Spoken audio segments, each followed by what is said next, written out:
Ich lasse mich einfach einfrieren, bis wir die 1 Million Abos fertig haben. Also schon so 90 Jahre. Ja. Stardew Valley, Stardew Valley, Stardew Valley, Stardew Valley, Butch-Bop, Butch-Bop, Butch-Bop, Butch-Bop, Stardew Valley, Stardew Valley. Oh yeah. Hallo und herzlich willkommen zurück zu Butch-Bop 42 Spielen Stardew Valley. Mein Name ist Butch. Und ich bin Bob. Und wir spielen Stardew Valley und wenn euch das gefällt, lasst gerne ein Like da, lasst ein Abo da und aktiviert die Glocke, sodass ihr auch alle anderen Videos auf diesem Kanal nie wieder verpassen werden tut. Genau. Wir müssen uns, Bob, wir waren dumm, wir müssen uns gleich vorneweg erstmal entschuldigen. Ja, die letzte Folge, manche werden es vielleicht gemerkt haben, war ein wenig kurz. Es ist ja schon öfter passiert, dass wir eigentlich schon fast eine Abmoderation machen wollten und wir dann aber irgendwie immer gemerkt haben, nee, wir haben doch noch einen Tag. Letztes Mal haben wir es beide nicht gecheckt. Ja. Aber ja. dafür haben wir uns aber echt gut aufgeregt. Oh ja. Wir haben uns echt gut aufgeregt letzte Folge. Und ich würde es jederzeit wieder tun. Ich würde es jederzeit wieder tun. Ja, das hat sich so einfach nach so viel angefühlt, da mussten wir einfach früher Schluss machen. Da konnten wir gar nicht anders. Ja, Bob? Ach, keine Ahnung. Ja, was ist denn los? Bob, warst du schon mal Ja, Tapas das essen? bin ich. Naja, Tapas sind ja prinzipiell nur Vorspeisen, also ja. Aber warst du schon mal in so einem Tapas-Restaurant? Wo es halt eigentlich nur Tapas gibt? Nee, ich glaube das nicht, nee. Nee, zum Glück. Ich war gestern da und ich habe so viel Geld für nichts ausgegeben. Ich war immer noch hungrig. Es ist halt Quatsch. Also Tapas nur als Vorspeise. Hat dir niemand gesagt, dass das quasi alles nur Vorspeisen so für gewöhnlich sind? Ja, pass auf. Es war halt eine Gruppe von Leuten und da wurde halt irgendwie, die wollten zu einem Platz, wo es irgendwie Wein gibt und so und dann sind die halt da hingegangen. Und das ist ja auch alles ganz gut und schön und ich bin dann natürlich auch damit hin. Ich war noch nie Tapas essen so. Und auch eine Vorspeise kann eigentlich mal gut satt machen. Das Problem ist, du bezahlst halt nicht das Geld für eine Vorspeise, sondern für eine normale Speise. Das heißt, du kriegst wenig und bezahlst aber viel mehr. Und sorry, das mache ich nie wieder, diesen Quatsch. Ja, ist ein komisches Konzept. Ich hab etwas gegessen oder ich habe die Portion der anderen gesehen, weil die waren schon da, hatten schon gegessen. Und naja, die eine hat mir auch gesagt, ja, pass auf, das ist hier recht teuer und wenig. Ich so, okay. Dann habe ich gleich bei der Bestellung gesagt, ich hätte gern das hier zweimal. Weil ich genau wusste, das wird nicht reichen. Das wird einfach nicht reichen. Und ich war so enttäuscht, ey. Und dann kriege ich das Essen. Es war ein Rindersteak. Das hört sich aber erstmal groß an. Ein Rindersteak mit Schinken und Käse. Es war das dünnste, knorpeligste Steak, was du dir vorstellen kannst. Ich war so dermaßen enttäuscht. Erstens konntest du es mit den Messern fast gar nicht durchschneiden. Es war auch nicht besonders lecker. Der Schinken und Käse war tatsächlich gut. Also das war tatsächlich das Beste an dem Ding. Und der Rest war einfach so absolute Geldverschwendung. Ey, ich habe da 30 € gelassen für nichts. Wirklich, ich hab mich so aufgeregt danach. Und ich hatte halt immer noch Hunger. Oh, kurze andere Sache. Ja. Wir haben 30 Iridium-Barren. Hast du deine Werkzeuge schon verbessert? Nö. Soll ich eins deiner Werkzeuge einfach mal auch nehmen? Also, weil wir können ja gleichzeitig bei Clint verbessern. Stimmt. Ich kann meine Gießkanne erstmal noch verbessern. Siehste, was mache ich? Goldaxt oder Goldhacke verbessern? Oder Goldspitzhacke? Naja, prinzipiell ist noch Winter, deswegen hätte ich eher gesagt die Spitzhacke, glaube ich. Die Spitzhacke? Nee, die Hacke. Na, weil die normale Hacke, oder? Achso, die normale Hacke. Ne, brauchst du aber auch im Moment gerade nicht, oder? Weil Ja, die Spitzhacke, wir gehen ja eher noch mal irgendwie in die Mine oder so. Ja, deswegen, ja, die Spitzhacke. Ja, die Spitzhacke. Ja. So, ich hab's da reingepackt. Na nee, ich bringe jetzt meine Gießkanne weg. Also. Also musst du schon selber machen. Ja, dann mache ich das halt selber. Aber bei den darauffolgenden kann ich dir dann... Hast du jetzt mein Pferd genommen? Nee, glaub nicht. Oder ist meins das mit dem Hut? Du hast mein Pferd genommen.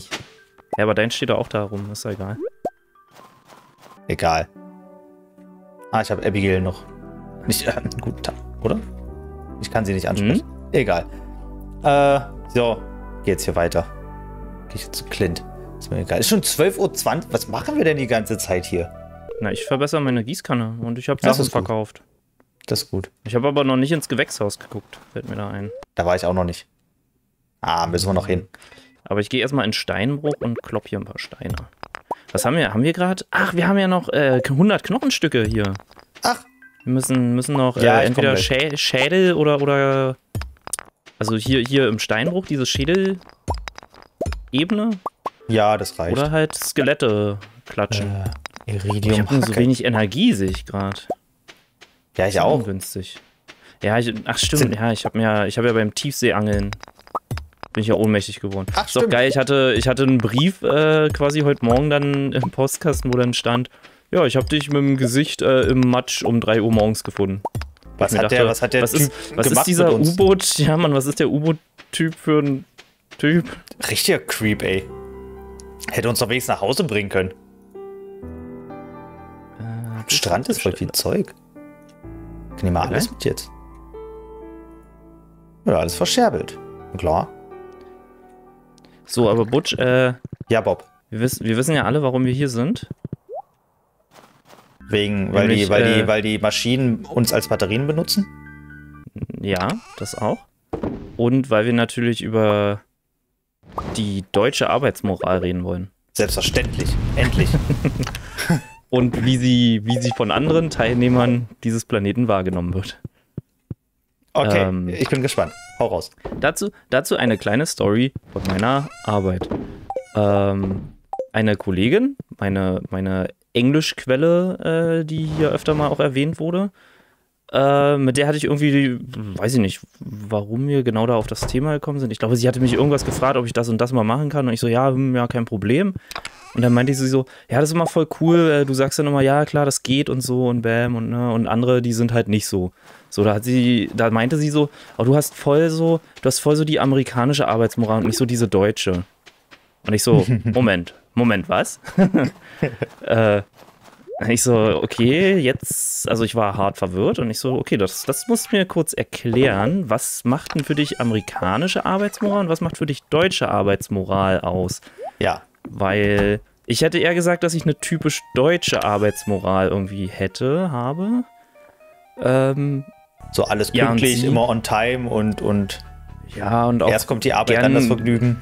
Ja, auch gerne mal ein bisschen mehr machen, mein Gottchen. Also so, wo ich sage, ja, breche ich mir jetzt keinen Zacken aus der Krone, wie man so schön sagt. Und da hatte sie so gemeint, ja, sie empfindet das immer so, dass Deutsche sind halt so korrekt, auch zwecks so Pünktlichkeit und so, sind immer so korrekt, dass meinetwegen jetzt um 16 Uhr ist Feierabend und dann fällt der Hammer und dann passiert gar nichts mehr. Ja. So. Und da habe ich dann gesagt so, ey, sorry, den Eindruck habe ich einfach für gewöhnlich gar nicht. Und dann ist mir aber eingefallen, diese Person, mit der ich darüber gesprochen hatte, kommt halt, wie gesagt, aus den USA. Sie hat dann so gesagt, nein, in den USA ist das so, da arbeitest du halt so voll krass für deinen Job und so, ne, weil du musst immer damit rechnen, du könntest ja jeden Moment gefeuert werden und bla bla bla, so, ne, die haben ja nicht so krassen wie nennt man's? Nicht Arbeitsschutz, aber, ja, genau. Und ich dann so, ja, okay, nee, Und dann ist mir aber eingefallen, ja, okay, sie hat viel Zeit ihres Lebens, ihrer Jugend und so, hat sie, muss man jetzt leider sagen, ne, also dieser Diss geht raus an alle, hat sie in Westdeutschland verbracht. So, im Raum Stuttgart. Oder in Stuttgart direkt. So, und dann habe ich sie halt gefragt, naja, ne, und dann meinte sie ja, das wäre für sie jetzt die deutsche Arbeitsmoral. Und dann habe ich gesagt, ey, ganz ehrlich, du, ich glaube, das ist ein Ost-West-Ding. Kann das sein? Ich kann ja nur aus meiner Erfahrung sprechen, deswegen, also haut gerne in die Kommentare, wie ihr dazu steht. Oder speziell wäre vielleicht noch besser zu wissen, wie die Eltern von euch da vielleicht zu stehen. Oder Großeltern vielleicht. Naja, ja, irgendwie so in die Richtung, weil, also ich kenne das von meinen Eltern, die sind auch so absolut erst Arbeit, dann das Vergnügen und eigentlich so, weißt du, so noch dieses traditionelle Denken irgendwo, also vielleicht mittlerweile auch nicht mehr, aber früher auf jeden Fall, dieses also die haben eher gelebt, um zu arbeiten, sagen wir es so. Ja. Und man sagt ja immer, ja, ich arbeite aber eigentlich, um zu leben. Ja? Und das habe ich halt irgendwo, würde ich jetzt behaupten, immer so ein bisschen übernommen, so nach dem Motto, ich muss mich halt irgendwie anstrengen oder ich will halt ein vernünftiges Ergebnis abliefern, so, keine Ahnung. Und dann habe ich gesagt, und naja, ich kenne das halt, auch wenn ich dieses ganze Ost-West-Bla nicht gut heiße, also was darüber so gesagt wird, aber ich erkenne das bei Freunden, Bekannten, die halt aus Westdeutschland kommen, also aus den alten Bundesländern, die halt schon eine andere Arbeitsmoral vertreten. Die dann halt so sagen so, ey, nee, dann und dann ist halt Feierabend und dann mache ich auch nichts mehr. Und dann kann mich der Chef mal. Und ich bin so einer, der dann so, keine Ahnung, wenn dann meine Chefin mir nochmal schreibt und, also ich will nicht sagen, dass ich immer erreichbar bin, aber ich gucke mir halt die Nachricht dann schon an und wenn ich mir dann denke, okay, das ist eine Sache, die ich in 2 Minuten erledigen kann. Die Butsche 2 Minuten. Ja, also, ja gut, auch unabhängig davon jetzt. Aber dann sage ich mir so, ja gut, Alter, dann mache ich das jetzt halt einfach. Scheiß drauf. So, und ich glaube, ganz viele haben das halt dann nicht so. Und ja, jetzt erzähl du mal. Es ist schwierig. Ich glaube eher, dass das total am Beruf liegt. Ah, okay. Dass das gar nichts so großartig mit dem mit Ost-West zu tun hat, sondern es liegt echt, wenn dann irgendwie an den Job, den du machst. Okay. Weil ich kann mir richtig vorstellen, so bei manchen Berufen, gerade wenn es jetzt so ein Bürojob ist, oder weiß ich nicht. Das Problem ist, ich habe halt noch nie. Nee, es gibt zwei Berufe, die ich tatsächlich. Ich habe noch nie gearbeitet. Es gibt 2 Berufe, die ich tatsächlich ein bisschen kenne. Und das ist erstmal der Job, den ich sowieso habe, und in der Küche zu arbeiten. Ah ja, ja. Und die Küche ist halt fertig, wenn die Gäste fertig sind. So. Ja, das stimmt. Weißt du? Also obwohl die Küche, die hat ja natürlich, macht die irgendwann zu, so ganz normal. Aber trotzdem, da ist halt immer noch dieser Anspruch, ja, sind halt Dienstleister und der hängt nicht ab von irgendwelchen Computern, sondern das hängt halt ab von den Gästen, die halt kommen. Und wenn Gäste da sind, wenn irgendwie eine Feier ansteht, bla bla bla, dann wird da halt gemacht. So. Ja, und vor allem, wenn da auch noch Geld zu holen ist. Dann, ja, dann selbstverständlich. Halt da kommt ja auch, sozusagen je länger dumm, du die Küche arbeitest, ja früh zuzumachen. Ja. Es ist ja auch ein Job, je länger du arbeitest, desto mehr Geld kommt rein. Genau, ja. Theoretisch. Stimmt. Das ist halt bei einem Bürojob meistens nicht unbedingt der Fall. Ja. So als Selbstständiger mit der Streamerei und so weiter, apropos folgt mir auf Twitch, da ist natürlich, je länger ich arbeite, desto mehr verdiene ich theoretisch. Mhm. So. Aber in allem, was irgendwie so ein Bürojob ist und so weiter und wo man sich echt denkt, ey, ja, das kann auch wirklich bis morgen warten. So. Ja. Und ich mag auch diesen Anspruch von Arbeitgebern nicht, dass die Arbeitnehmer halt wirklich quasi für ihren Job leben sollten und so weiter, weil da bin ich ganz anderer Meinung. Ich bin auch absolut der Meinung, dass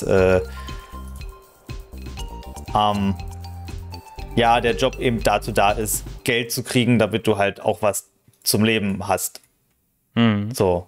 Und leben kannst du halt nicht während der Arbeit. So. Naja, das ist halt meine Meinung dazu. Und ich glaube, es hängt wirklich vom Beruf ab. Okay. Also, weil, ja, wie gesagt, also speziell meine Teamchefin, also die erwartet das auch natürlich gar nicht von mir, dass ich da irgendwie sofort und hier und keine Ahnung. Also ich wurde auch schon mal von ihr ermahnt, so, sie hatte mir irgendwas geschrieben, nur irgendeine kurze Frage, die ich auch so super schnell beantworten konnte, ne? Deswegen habe ich auch geantwortet. Ja. Und da hat sie gesagt, Bob, du bist aber gerade außerhalb deiner Zeiten und so, ne? Hier, ne? Eigentlich hättest du jetzt nicht antworten sollen und so. Also Find ja, gut, ist ja dass gut. Sie da darauf aber, achtet. Also ich habe dann aber auch wieder so ein bisschen dieses in Gedanken, wenn es jetzt nicht super wichtig, aber wenn es halt schon so, wenn ich das in 2 Minuten machen kann und das wiederum anderen Kollegis hilft, dass die in ihrer Arbeit auch weitermachen können und nicht auf irgendwelche Kacke so lange warten müssen. Ja. Genau. Also dann denke ich mir so, ey, dann mache ich das jetzt halt noch. Also weil das ist halt auch den anderen gegenüber einfach ein Stück weit sozial. Oh, sammeln Stufe 10. Alter, was haben wir verkauft? Ach, der Wein. Gesammelte Gegenstände haben immer die höchste Qualität oder Ja. Positionen sammelbarer Gegenstände werden nee. aufgedeckt. Immer Natürlich höchste brutal. Qualität. Ja, selbstverständlich. Nice. Richtig gut. Oh, ich habe ein bisschen Money gemacht. Ja, geil. Geangelt habe ich auch. Ja, eine Million ist das Ziel, Junge. 1 Million ist das Ziel. Ja, deswegen, also ich fand die Unterhaltung bloß mit ihr halt relativ interessant, so nach dem Motto, also weil sie halt meinte, eine deutsche Arbeitsmoral. Ja. Nee, wie Wo gesagt, ich halt- ich glaube wirklich, es liegt daran, was man für einen Job hat. Weil alles andere, ja.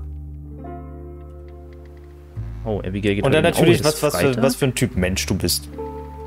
Ja, stimmt schon. Ich sag mal so, hab auch jetzt, kann man ja ruhig mal hier sagen, ich habe auch so ein Zwischenzeugnis mal jetzt von meinem Arbeitgeber bekommen. Und da steht halt auch sowas drin. Ja, Herr Bob, der identifiziert sich voll mit dem Unternehmen und so und bla bla bla. Also was, so, wo ich auch sage, ja, stimmt. Ja, stimmt. Also, ich habe schon Bock auf meinen Job, sagen wir es so. Ja. Ich arbeite gern für meinen Konzern. Genau. Bei Marc-Uwe Kling. Wirklich, ja, der hat so mehrere bei den nicht die Känguru-Chroniken, sondern später, ich glaube beim Manifest oder so, kommt dann irgendwann diese diese Sprüche irgendwie, ich weiß gar nicht mehr, in welchem Zusammenhang das war, aber überall in der Stadt sind dann halt immer so Plakate verteilt. Da steht da irgendwie so, wir haben uns lieb im Betrieb, ich arbeite gern für meinen Konzern. Und auch viele weitere. Kauft euch die Känguru-Chroniken, lest die, das ist wirklich sehr, sehr lustig. Da kommt doch jetzt im Kino, haben wir doch den Ja, es Trailer kommt der zweite gesehen. Teil im dass Kino. Ich habe den ersten die Teil damals. Verschwörungen oder so? Die Känguru-Offenbarung, glaube ich. Oder Offenbarungen. Dann so, ja. Ich habe den ersten Teil mir damals sogar gekauft, tatsächlich, weil der kam kurz vor Start der Pandemie, kam der in die Kinos. Und dann waren die Kinos natürlich dicht. So dumm laufen. Und deswegen haben die gedacht, okay, dann bringen wir den jetzt gleich irgendwie ins Internet käuflich erwerblich. Und da ich ja großer Marc-Uwe Kling-Fan bin, habe ich mir den gleich gekauft. Und ja, ich fand den okay. Okay. Es kommt halt nicht ans Buch ran, weil im Buch kommen die Witze tatsächlich besser rüber. Aber war niedlich gemacht. Die Schauspielis waren auch gut. Von daher, ja, kann man sich geben. Kann man sich geben. Man sollte nicht zu viel erwarten. Ich bin auf den zweiten Teil gespannt. Aber kann man machen. Bob, Ja, was ist denn los? würdest du dich einfrieren lassen? Einfrieren lassen? Warum soll ich Und dann das so, tun? hey, du kannst dich jetzt einfrieren lassen und in ein paar Jahren kannst du dich wieder auftauen. Achso, also wenn wir jetzt davon ausgehen, dass das funktioniert. Es so ist funktioniert. Kryostasis. Alles funktioniert tippitoppi. Ah, okay. Oh. Das ist eine schwere Frage. Weil natürlich habe ich Bock zu sehen, was so in der Zukunft abgeht. Oh, warum kann ich hier nicht langhacken? Das ist ja schade. Aber, einfrieren? Wie lange werde ich eingefroren? Das kannst du entscheiden. Entscheide für dich Kann selbst. ich entscheiden? Entscheide für dich selbst. Ja, ich sag mal so, ich sehe jetzt halt in diesem Moment keinen Grund, mich einzufrieren. Sag mal, du könntest dich Ja, jetzt 100 Jahre einfrieren lassen. 100 Jahre. Naja, muss ja. muss Nee, ja nee, das mach das mal nicht, weil dann sind halt auch einfach fast alle tot, die du irgendwie so kanntest. Ja, naja. Also ist dann so ein kompletter Neuanfang. Du musst dann mit der neuen Technik und so auch überhaupt erstmal so klarkommen, was zum einen zwar aufregend sein kann, aber kann auch erstmal hart überfordernd sein. Okay, und was mit weniger? So, weiß ich nicht. 90? Na so, ich lasse mich einfach einfrieren, bis wir die 1 Million Abos fertig Ja, haben. da Also muss schon ich- so 90 Jahre.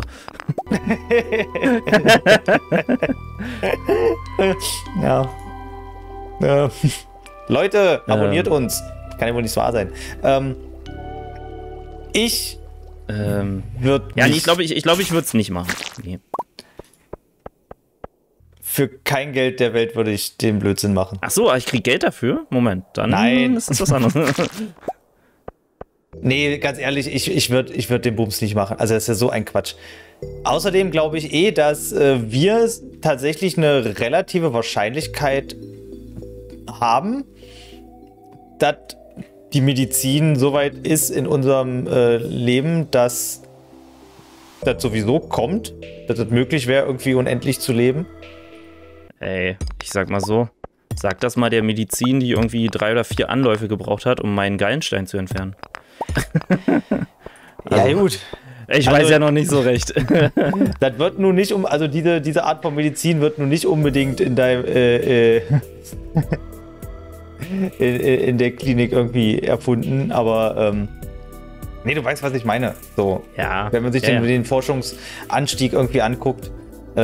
Und tatsächlich, ich hab keinen Bock. Ich habe keinen Bock auf so einen Blödsinn. Ich will mich nicht irgendwo einfrieren lassen und dann in einer Welt rauskommen. Die ist doch, wenn man sich mal anguckt, die letzten 30, 40 Jahre, was da in den Nachrichten lief und was heute in den Nachrichten läuft, es sind immer noch fast exakt dieselben Themen. Weißt du? Und was da im Radio lief. Na gut, vor 40 Jahren war nicht so kacke. Ja, naja, du hast gesagt, in den letzten 30, 40 Jahren. Also. Ja. Das musst du auch alles mitnehmen, was da war. Ja. Nee, ich will keine. Nee, ich will das nicht. Ich mach das nicht. Nee, also ich will es nicht machen, glaube ich. Ich bin in der Mine und klatsch Skelette. Ja, die kommen auch. Toten Schädel und so.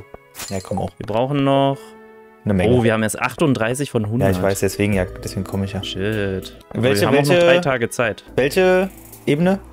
Ab Ebene 70. Ich bin aber gerade auf 77. Alles klar, dann gehe ich auf 80. Sehr gerne. Ja, nee, ja. Ich würd das auf keinen Fall machen.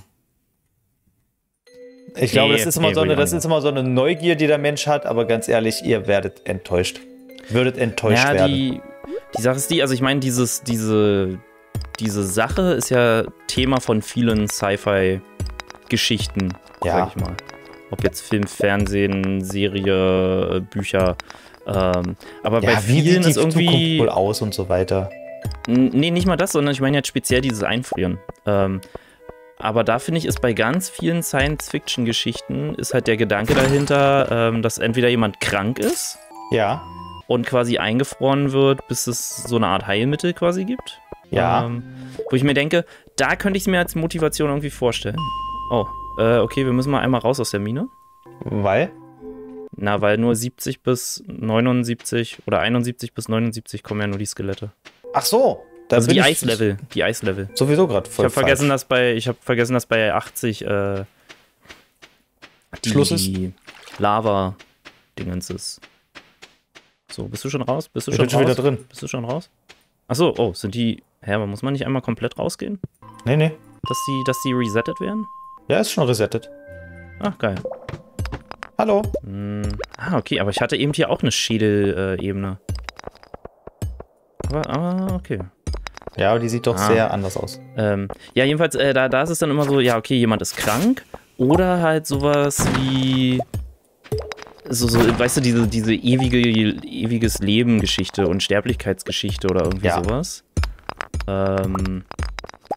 Ich sag mal so, wenn ich jetzt todeskrank wäre, dann würde ich das vielleicht sogar auch machen. Ja, weiß ich nicht. Ja, schon. Also nicht, wenn ich jetzt irgendwie mit 80 eine krasse Krankheit bekomme, weil da brauche ich mich dann auch nicht einfrieren lassen, auftauen und dann lebe ich vielleicht noch 10 Jahre oder so. Ja, den Prozess muss man auch erstmal überleben. Das auch. Nee, deswegen, also wenn jetzt sagen müssen, oh ja, sie haben hier irgendwie hier auch. Sie haben jetzt irgendwie eine krasse Krankheit oder so, wir können sie aber einfrieren, bla bla bla. Also dann würde ich das, wenn dann eher jetzt machen. Aber, ja. So generell eigentlich nicht so. Nee. Auch ewig leben und so weiter. Ich meine, wenn es jetzt Vampire so wirklich geben würde. Oh, Leiter. Aber auch eben so, wie sie in irgendwie, weiß nicht, Vampire the Masquerade, irgendwie, wenn Vampire so wären. Ich habe keine Ahnung, wie die Vampire da sind. Ja, ist nicht schlimm. Ja, das wäre so eine Vorstellung von mir. Das wäre irgendwie cool. Und dann irgendwie ewig leben und so weiter. Also auch aber nee. gleichzeitig ewig jung bleiben, oder wie? Ja, naja, ja. Irgendwo schon. Okay. Ach ja, nee, das wäre okay. Aber alles andere, ewig leben oder so, ist, wozu denn? Irgendwie wird das Leben ja erst, okay. Das Leben wird ja erst interessant durch den Tod, finde ich. Echt? Ja. Dachte mal, durch das, was so vorm Tod noch passiert. Naja, aber nur weil es ist ja alles nur interessant, weil du genau weißt, so, du musst es jetzt machen und du machst jetzt coole Sachen. Ich muss hier gar nichts machen. weil du lebst halt nur einmal.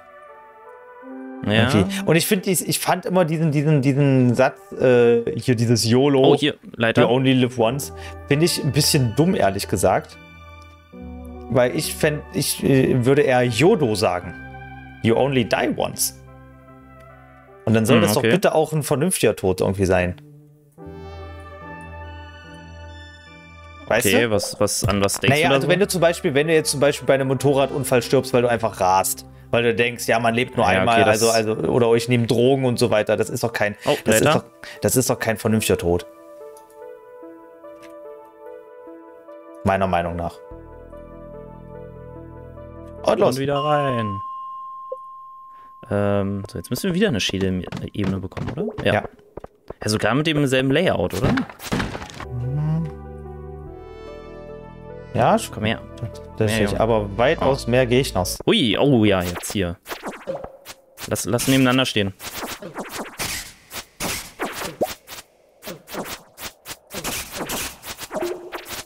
Ja, Mann. Ja. Unaufhaltsam. Ich glaube, du Aber hast die alle haben richtig was gedroppt. Und ich meine nicht nur ein Mixtape. Echt? Was hast du bekommen? Oh, ein Smaragd und eine Skeletthand und Ich hab nicht hier ist eine bekommen. Leiter. Ja, aber wo wir gerade bei sind hier so, ne, ewiges Leben einfrieren, dann können wir mal in Science Fiction noch bleiben. Steht zwar nicht auf meinem Themenzettel, oder steht noch nicht auf meinem Themenzettel. Wird nun Wollte ich aber mal irgendwann draufpacken. Wie sieht's denn aus, so transzendenzmäßig, so Bewusstsein hochladen irgendwie, so in die Richtung. Die Idee ist toll. Um quasi als Maschinenintelligenz oder wie auch immer man das dann nennt, weiterzuleben, könnte man sagen. Bob, die Idee ist toll, wird im Kapitalismus aber nicht funktionieren. Okay, warum nicht? Also jedenfalls nicht auf eine coole Art und Weise funktionieren. Guck einfach, es gibt da tatsächlich eine Serie zu, die nennt sich Upload. Ja. Also steht auf meiner Watchlist, habe ich aber bisher noch nicht. Ich finde die wirklich sehr sympathisch, die Serie. Es sah mir aber ein bisschen zu albern aus, muss ich zugeben. Die ist auch teilweise albern, allerdings eben auch immer mit einem... Die kritisieren dieses Kapitalismus-Thema in dem Ding wirklich richtig gut und zeigen halt wirklich, dass, also genau so würde es ablaufen, wenn es das geben würde. Also ohne Frage. So mit Abo-Modellen und die sich halt nicht mehr leisten können, die kriegen halt, haben halt nur so und so viel Datenvolumen irgendwie pro Monat. Dann brauchen wir also auch da wie nennt man das, den Upload-Kommunismus? Ja, Uploadismus. Also nee, das funktioniert glaube ich nicht. Nee. Oh, wir müssen raus. Wir müssen richtig raus. Hier raus. Ich muss raus. Ich muss raus.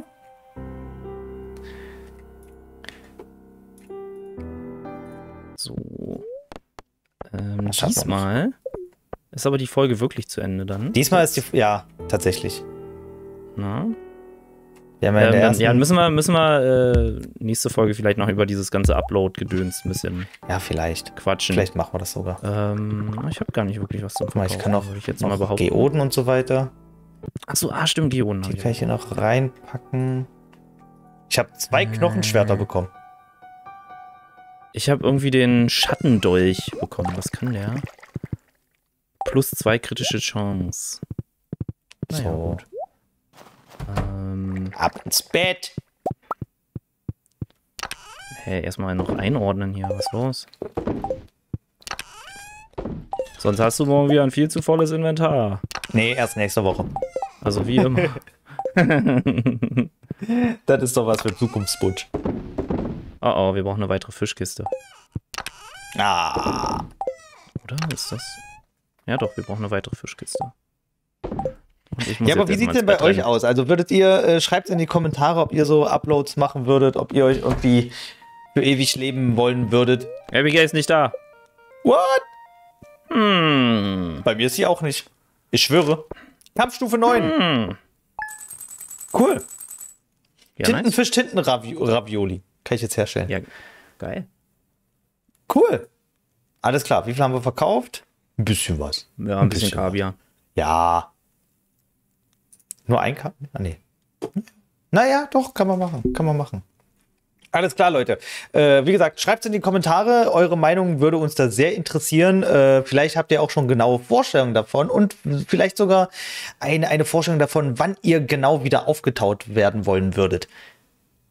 Lasst uns darüber gerne in den Kommentaren diskutieren. Wir sehen uns ansonsten nächste Woche Freitag wieder zum Stardew Valley Tag. Der bleibt natürlich. Und wünsche euch eine schöne Woche. Abonniert, liked, teilt den ganzen Scheiß und drückt die Glocke. Ja. Und friert euch ein bis Freitag. Und friert euch ein bis Freitag. Dann verpasst ihr nämlich, dann könnt ihr die Folge fast schon gleich wieder sehen. Ja. Vergeht für euch keine Zeit. Schön. Ja, bis dahin. Macht's gut. Tschüss.